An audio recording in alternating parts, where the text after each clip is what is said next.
Hola! Have you ever had dificultades in getting la forma de un verbo correcto? Looking at yo, tú, él or ella, do you find it difficult to get the right conjugation, the right verb ending? For regular verbs, for irregular verbs? And what about the little particles with gustar and reflexive verbs? Por ejemplo, se llama John. Le gusta volar.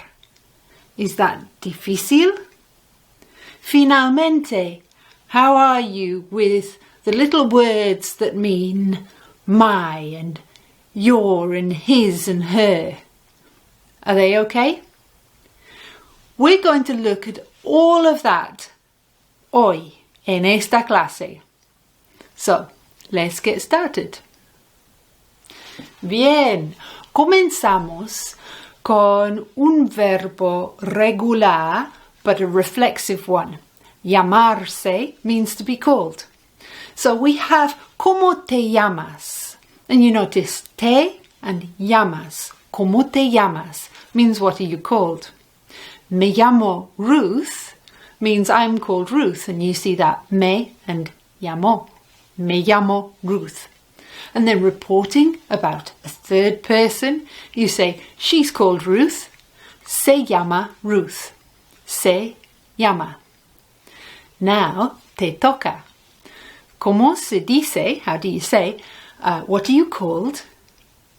I'm called Ruth, and she's called Ruth.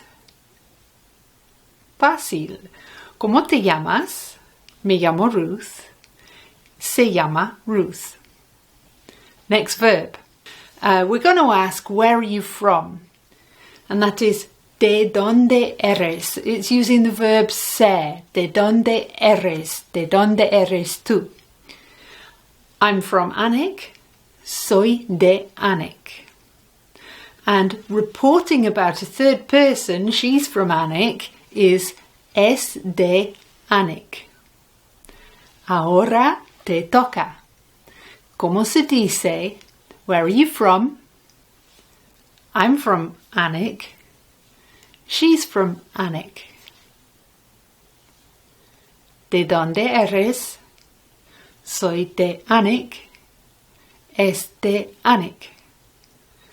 Getting used to los cambios de los verbos. The next verb is tener, and it means to have. It's irregular, it's got a change in the first person, and it's got a stem change. We use tener to ask, how old are you? By saying, how many years do you have? So, la pregunta is, ¿cuántos años tienes? And that means, how many years do you have? Tengo means I have, so we have tengo 49 años. And then to report back about a third person, she's 49, is tiene 49 años. Ahora te toca. How do you ask? How many years do you have? And how do you say? I have 49. And reporting about a third person, how do you say? She has 49. ¿Cuántos años tienes? Tengo 49 años. Tiene 49 años. Perfecto. Ahora, to ask when your birthday is, you'll need the word for birthday, which is cumpleaños. Cumpleaños. So, when is your birthday? We're going to need the word for your, which is tú. ¿Cuándo es tu cumpleaños? My birthday is mi cumpleaños. So, mi cumpleaños es en septiembre. And then reporting about a third person, you need the word for her, and it's the same for his. Su cumpleaños es en septiembre. Now, te toca. How do you say, when's your birthday? And my birthday's in September. Her birthday's in September. ¿Cuándo es tu cumpleaños? Mi cumpleaños es en septiembre.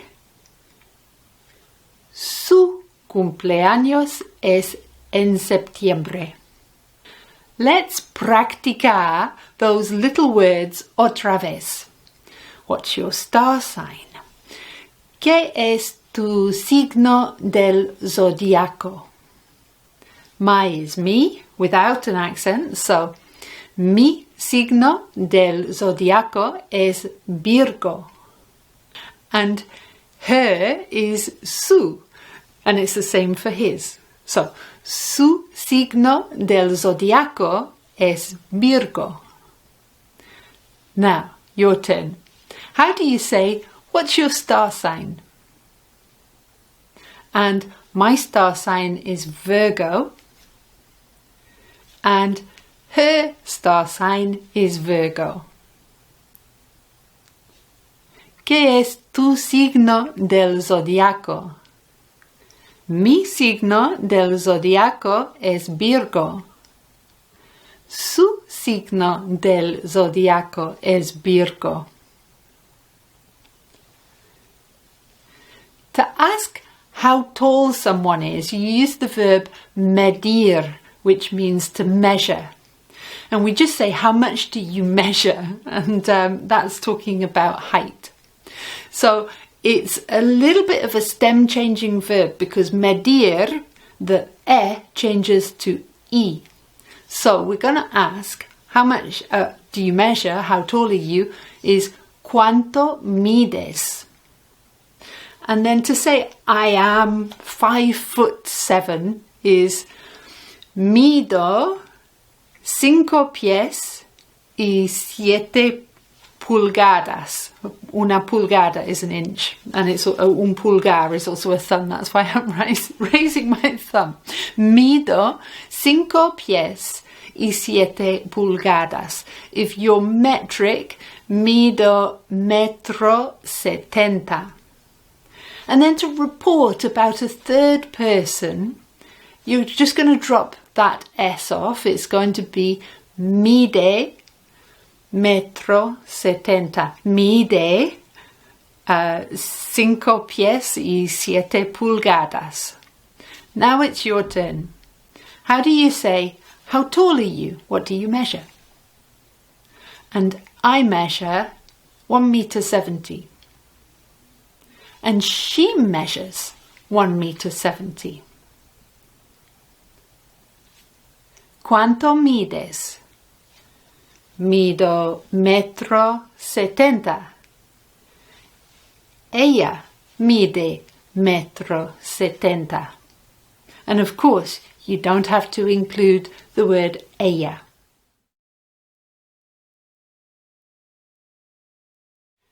Now let's look at the words for your and my and his or her if we're talking about something plural. So eyes are plural, and I could ask, what colour are your eyes? ¿De qué color son tus ojos? And to say my eyes, I'm going to use mis. I think they're green. Mis ojos son verdes. To report about a third person, sus ojos son verdes. Now it's your turn. How do you ask, what colour are your eyes? And my eyes are green. Her eyes or his eyes are green. ¿De qué color son tus ojos? Mis ojos son verdes. Sus ojos son verdes. Next, we're going to look at the word gustar. And we've done a few lessons on those recently, so if you fancy revising gustar, just click a link up here somewhere. So, what do you like is que te gusta. And it's only the te that changes. To say I like reading, it's me gusta leer. And then to report about a third person, you're going to change me and te to le. And gustar doesn't change. So, le gusta leer. Okay? Those are the changes for gustar. So now it's your turn. How do you ask? What do you like? And then respond, I like reading. And report, she likes reading. ¿Qué te gusta? Me gusta leer. Le gusta leer. Let's compare gustar and llamarse, because both of those verbs have particles. Some are the same, some are diferentes. If I ask, what are you called? That's como te llamas. If I ask, what do you like? ¿Qué te gusta? Te. I'm called Ruth is me llamo Ruth. I like reading is me gusta leer. And she's called Ruth is se llama Ruth. But she likes reading is le gusta leer. So se llama, le gusta. That is la diferencia. Is that okay? Perfecto. So now it's your turn. Can you say, what are you called and what do you like? I'm called Ruth and I like reading. She's called Ruth and she likes reading. ¿Cómo te llamas y qué te gusta? Me llamo Ruth y me gusta leer. Se llama Ruth y le gusta leer. Recomiendo that you make a mind map of all these first, second and third person items, los verbos and the personal adjectives, you know, my and your and his and her, and the little particles for reflexive verbs and gustar. I know Colin Chu makes wonderful mind maps. And he runs a lovely Facebook page called Beyond Spanish with Paul. So, hello, Colin. If you have pasos, página 113 has información about dos personas, se llaman Alex y Lidia. You can imaginar conversaciones entre tú y Lidia, entre tú y Alex, para responder a las preguntas. Las preguntas están en la description, where you can have a look at them and responder. So it's like a me and you conversation, and then report as if you were a third person. I would like you to prepare your answers, but I wouldn't like you to share private information, okay? So make sure that you stay safe online. If you go to una clase, en mi opinión es excelente. I know mi amigo Bruce has just started a class on the shores of the big lakes in los Estados Unidos, and he has very kindly said that he will recomendar mis videos a sus compañeros en la clase, for which I say a big gracias to you, Bruce. And if anybody else is going to class, I would love it if you could recomendar mis videos, mi canal. I want to help as many people as possible to speak español con confianza y con fluidez. Subscribe to the channel if you haven't already. Y nos vemos muy pronto aquí para la próxima clase. Gracias y adiós.